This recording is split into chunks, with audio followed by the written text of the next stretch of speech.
Welcome to KPOV's Critical Conversations podcast, dedicated to featuring unique perspectives, challenging mundane thought, and questioning the norm. Listen at kpov.org, on YouTube, or on your favorite podcast app. I wanted to say one more thing about the sauna, and I've been thinking about this a lot because something as a woman in the sauna, there's not too many women. There's women in the sauna. It's a male dominant thing.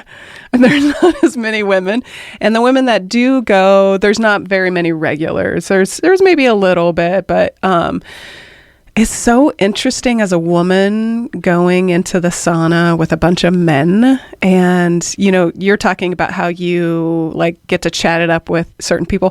What I get to experience often are some really weird comments. And I'm sure. And guys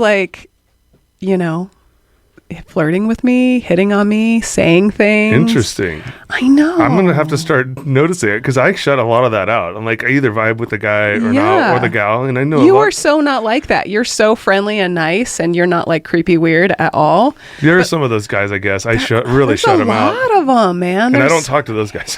I know. Today, I went today, and this guy, he was married with a ring, obviously hitting on me and hey, what's your name? And it's such I love the sauna. I love it. And it's one thing I just have to sort of put up with just to be there. And it doesn't happen all the time, but it happens majority of the time. Interesting. Yeah, I know. I didn't even think of that. Now I'm going to have to it could be a pickup spot. Well, sure. Right? Yeah. I've met some nice ladies there for sure. But I think, interestingly, I think that getting into this, what you were talking about, this weird aspect of the creepiness, that it puts men maybe into a place where they feel more open, or they feel like they are getting in tune and naturally, maybe subconsciously, getting into what their desires are and their thoughts. And I was talking with my buddy today about his challenges in his marriage and with my ex and everything, and this masculine feminine dynamic energy that is so important in the two sexes. And I think the men there probably that aren't in tune and don't, the deeper guys are the ones that aren't going to be making those, the ones that have had some good spiritual journey or some awakening or awareness. It's these guys that are married that are having all kinds of challenges with that feminine masculine dynamic. And that's something that I've been really exploring a lot this last few months. Yeah.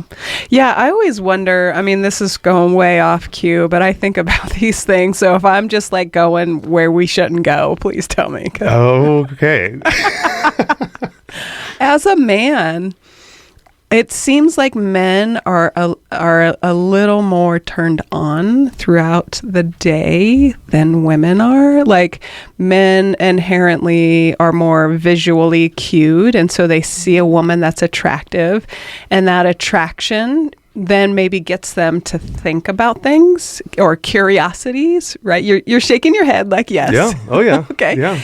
And then that leads to an aroused state. Maybe not physically aroused, but your body your energy is sort of awakening, and you're sort of in that zone of thinking about sex or thinking about intimacy or whatever it is you're thinking about.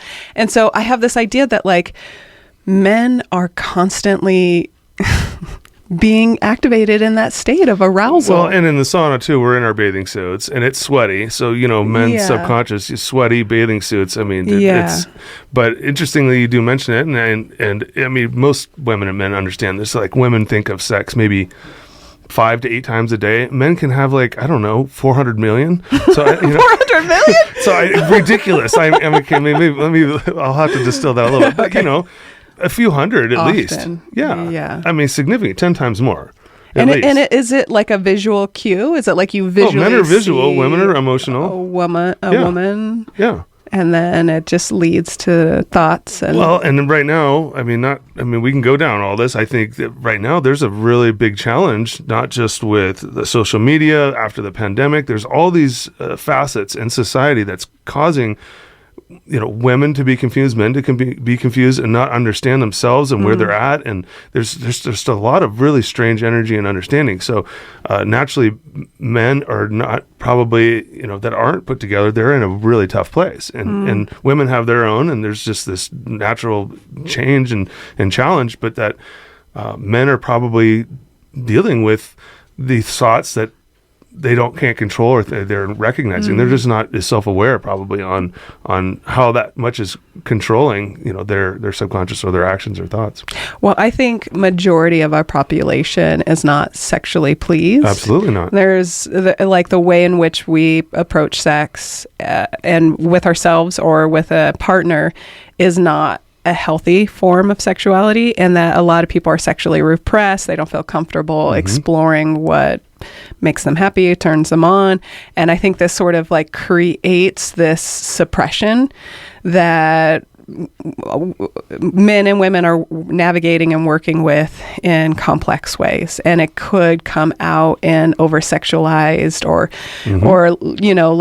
sexualizing women constantly, or whatever. It could be many things, but I know I'm not an authority in this at all. I'm just a woman in this world experiencing, because I'm not flirty and I'm not very outgoing and friendly.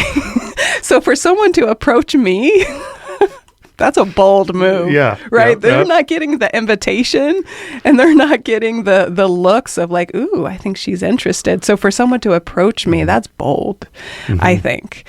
But then it makes me think that most men are probably aroused a lot. And so they're playing with that arousal and that curiosity in many ways, whether it's flirting with a woman or complimenting a woman or making eyes with a woman or, I don't know. Well, and I think it's kind of natural. The book, Men Are From Mars, Women Are From Venus. I mean, it clearly states that there's very different needs and dynamics, and men right now don't really understand how to process those feelings and thoughts, and then how to even approach women. I mean, there's just been, and my buddy David today, he was talking about how, in the 50s, men were the dominant one. They had the woman stay at home, they cooked, and they raised the kids, and then the women were not empowered, and so now things have shifted so much. 40% of startups now are women, and so women are very empowered now, and so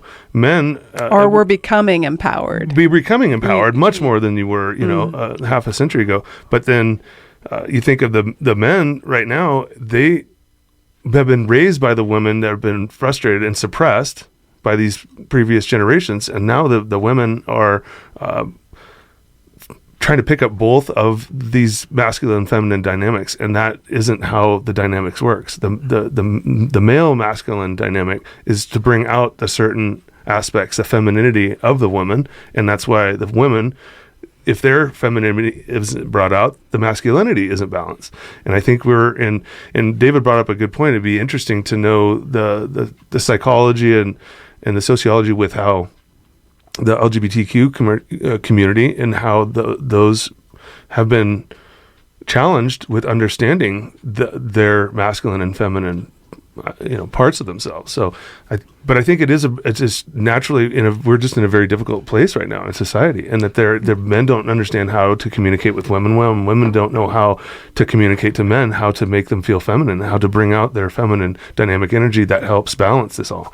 So I think that's interesting, Adam, and I think it goes even deeper in terms of we still are learning to discover who we truly are. We all have different amounts of masculine and femininity within us, and how that plays out is going to look different for everybody. But we have these roles in our society of this is what it looks like to be a man, this is what it looks like to be a woman. And the truth is, and we're seeing this with this new generation of kids coming up who feel like they're non-binary, is the truth is there's such a really large expression of identity and sexual identity and gender identity. And I know for myself, I've never really felt very feminine, but I don't feel like a boy.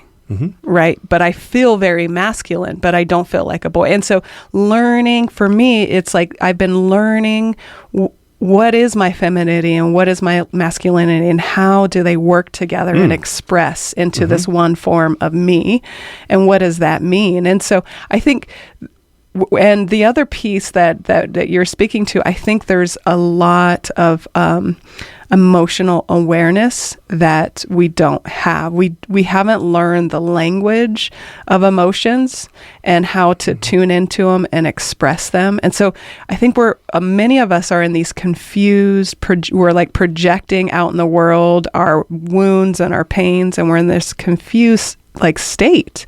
And that plays a lot in terms of like our roles within our homes, the roles within the world, and how we show up in the world. Like if we don't have a clear idea of who we really are and how we really feel, then we're going to go out in the world and who knows, it's going to be messy. It's going to be challenging. And yeah, I mean, it's so complex.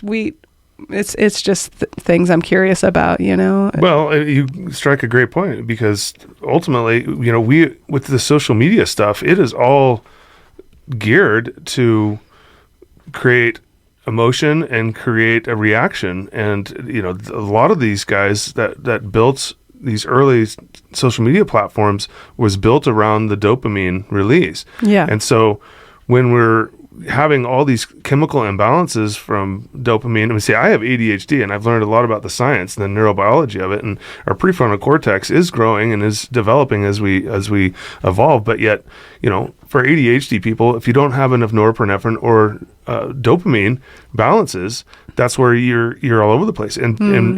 And just think, alcohol, drugs, all these other stimulants and all these things, they can throw that off, which is really hard for all people, but especially for people that have some of these challenges. But if you can imagine, social media is geared to do that same thing. I mean, our attention is not there. We're not self-aware. We're not on our bodies. We're judging. We're viewing ourselves, and we're plastering our identity with all kinds of checkered theories and views and opinions that aren't really even true at all. And so that adds to the complexity of all this.